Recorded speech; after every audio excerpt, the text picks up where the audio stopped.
Hello everyone, welcome back to my channel. आज हम लोग पढ़ेंगे ब्रिज फाउंडेशंस के बारे में।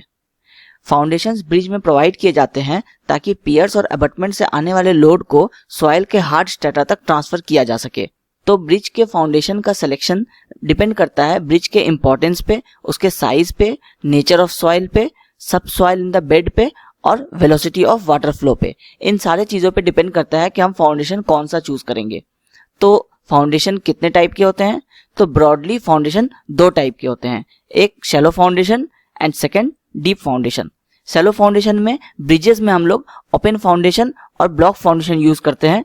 ओपन फाउंडेशन इसको स्प्रेड फाउंडेशन भी बोला जाता है और ब्लॉक फाउंडेशन को राफ्ट फाउंडेशन भी कहा जाता है। डीप फाउंडेशन में हम लोग पाइल फाउंडेशन यूज करते हैं और वेल फाउंडेशन यूज करते हैं ब्रिजेस में। अब हम लोग एक एक करके पढ़ेंगे कि ये चारों टाइप ऑफ फाउंडेशन क्या होते हैं। सबसे पहले ओपन फाउंडेशन, जिसे हम लोग स्प्रेड फाउंडेशन भी बोलते हैं। ओपन फाउंडेशन बिल्कुल सिमिलर होते हैं जैसे वॉल फुटिंग के जो फाउंडेशंस होते हैं उनके जैसे। आप इमेज में देख पा रहे होंगे, जैसे ये एक वॉल है, अबटमेंट को आप एक वॉल की तरह अगर कंसिडर करेंगे तो ये वॉल का फुटिंग जिस तरह से आप प्रोवाइड करते थे उसी तरह से ये स्प्रेड फुटिंग प्रोवाइड किया जाता है। तो स्प्रेड फुटिंग हम लोग कब यूज करते हैं? जब वाटर का डेप्थ ज्यादा नहीं हो, जब हार्ड स्ट्रेटा 2 से 3 मीटर के अंदर अवेलेबल हो और रिवर में स्कारिंग मिनिमम हो या फिर ना हो। नेक्स्ट है राफ्ट फाउंडेशन। राफ्ट फाउंडेशन क्या होता है? राफ्ट एक थिक रेनफोर्स्ड कंक्रीट स्लैब होता है जो एक बहुत बड़े एरिया पे प्लेस किया जाता है, जिसके ऊपर आप पियर्स या अबटमेंट्स को सपोर्ट कर सकते हैं एक सिंगल राफ्ट पे। जैसा कि आप इमेज में देख पा रहे होंगे, ये हमारा राफ्ट है और इसके ऊपर हम सारे पियर्स और अबटमेंट्स को इरेक्ट कर सकते हैं। तो राफ्ट फाउंडेशन क्यों यूज किया जाता है? तो राफ्ट फाउंडेशन यूज किया जाता है जब सॉइल की बेयरिंग कैपेसिटी बहुत कम हो या फिर उसके हार्ड सरफेस जो है वो 2 से 6 मीटर के रेंज में अवेलेबल हो। तब हम लोग स्प्रेड फाउंडेशन नहीं यूज करके फिर हमें राफ्ट फाउंडेशन यूज करना पड़ेगा, क्योंकि अगर उस सॉइल की बेयरिंग कैपेसिटी बहुत ज़्यादा होती तो हम लोग इंडिविजुअल फुटिंग्स प्रोवाइड कर सकते थे, लेकिन क्योंकि सॉइल की बेयरिंग कैपेसिटी बहुत कम थी तो हमें कॉन्टैक्ट एरिया ज़्यादा बढ़ाना पड़ेगा। जितना कॉन्टैक्ट एरिया बढ़ेगा उतना सॉइल का बेयरिंग कैपेसिटी रिक्वायरमेंट कम होगा। तो इसलिए हम लोग यहाँ पे प्रोवाइड करते हैं राफ्ट फाउंडेशन, ताकि पांचों के इंडिविजुअल फुटिंग्स जो प्रोवाइड करते वो जो कॉस्ट आता उसमें हम लोग एक सिंगल फुटिंग प्रोवाइड करके उस कॉन्टैक्ट एरिया को इंक्रीज कर दिए। नेक्स्ट है पाइल फाउंडेशन। पाइल क्या होता है? तो पाइल एक सिलेंडर कॉलम होता है, लॉन्ग सिलेंडर के शेप का। ये ग्राउंड में होल्स करके इंसर्ट किया जाता है तब जब सॉइल का हार्ड स्ट्रेटा एक रीजनेबल डेप्थ तक अवेलेबल नहीं होता है। जब सॉइल का हार्ड स्ट्रेटा बहुत डीप डेप्थ पे अवेलेबल होता है तो हम लोग यूज करते हैं पाइल्स। तो वो फाउंडेशन कहलाता है पाइल फाउंडेशन। जैसा कि आप इमेज में देख पा रहे होंगे, ये ब्रिज का सुपर स्ट्रक्चर है, ये पियर्स है और ये पियर्स एक फुटिंग के ऊपर रेस्ट कर रहे हैं। ये फुटिंग शेप का जो आरसीसी स्लैब है ये कहलाता है पाइल कैप। ये इन पाइल्स का, ये जो आप देख रहे हैं ये पाइल्स होते हैं, ये इन पाइल्स का एक सपोर्टिंग स्ट्रक्चर का काम करता है, ये पाइल्स के कैप का काम करता है, इसलिए ये कहलाता है पाइल कैप। इसके ऊपर ही आपके अबेटमेंट्स बनाए जाते हैं। तो जब हार्ड स्ट्रेटा बहुत डीप डेप्थ पे अवेलेबल हो तब हम लोग पाइल फाउंडेशन यूज करते हैं, ताकि इन पियर्स के लोड को पाइल कैप के थ्रू पाइल में ट्रांसफर करके हार्ड स्ट्रेटा में ट्रांसफर किया जा सके। पाइल्स एक सिलेंडर शेप के लॉन्ग कॉलम होते हैं, उनका डायमीटर 500 mm से 1000 mm के बीच होता है। अब हम लोग बात करेंगे वेल फाउंडेशन के बारे में। वेल फाउंडेशन हम लोग तब प्रोवाइड करते हैं जब हम लोग पाइल फाउंडेशन नहीं प्रोवाइड कर पाते हैं। तो पाइल फाउंडेशन कब नहीं प्रोवाइड कर पाते हैं?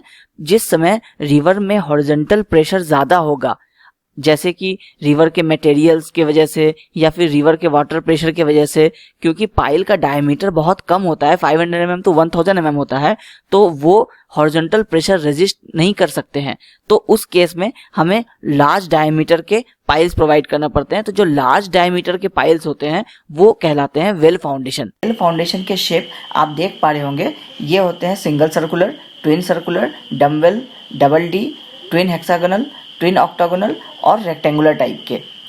अब इनमें से कौन सा वेल फाउंडेशन किस समय चूज करना है वो डिपेंड करता है कि पियर्स का साइज क्या होगा, हॉरिजॉन्टल लोड जो वेल के ऊपर लगने हैं वो किस तरह के होंगे, किस फोर्स में लग रहे होंगे, किस तरफ से लग रहे होंगे, वो उस पर डिसाइड होता है कि हमें कौन सा टाइप का वेल फाउंडेशन चूज करना है। अब हम बात करेंगे उन फोर्सेस के बारे में जो वेल फाउंडेशन में लगते हैं। तो वेल फाउंडेशन में सेल्फ वेट और बुयांसी फोर्स तो लगता ही है, बट इसके अलावा मूविंग व्हीकल का ब्रेकिंग एफर्ट का भी फोर्स लगता है, वाटर करंट का फोर्स लगता है, सिस्मिक फोर्स होता है, विंड फोर्स होता है और अर्थ प्रेशर होता है। अब हम बात करेंगे वेल फाउंडेशन के पार्ट्स के बारे में। सबसे पहला स्टेनिंग। स्टेनिंग वेल फाउंडेशन के वॉल को कहते हैं। ये आरसीसी के बने होते हैं। ये स्टेनिंग ही पियर्स के लोड को हार्ड ग्राउंड तक ट्रांसफ़र करने में हेल्प करते हैं। कर्व, जैसा आप इमेज में देख पा रहे होंगे, ये वेल फाउंडेशन का वो बॉटम पोर्शन होता है जिसमें स्टील के कटिंग एज लगाए जाते हैं। कटिंग एज क्या होता है? कटिंग एज वो लोवेस्ट पार्ट है वेल फाउंडेशन का जो वेल को सिंक करने में हेल्प करता है ग्राउंड को कट करके। नेक्स्ट है बॉटम प्लग।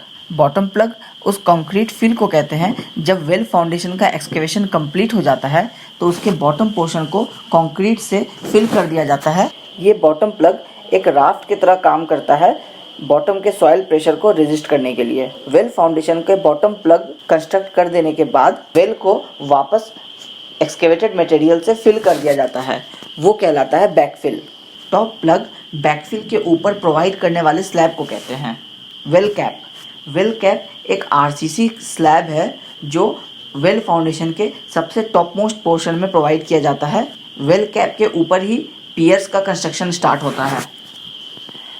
वेल कैप का मिनिमम थिकनेस 750 mm होता है।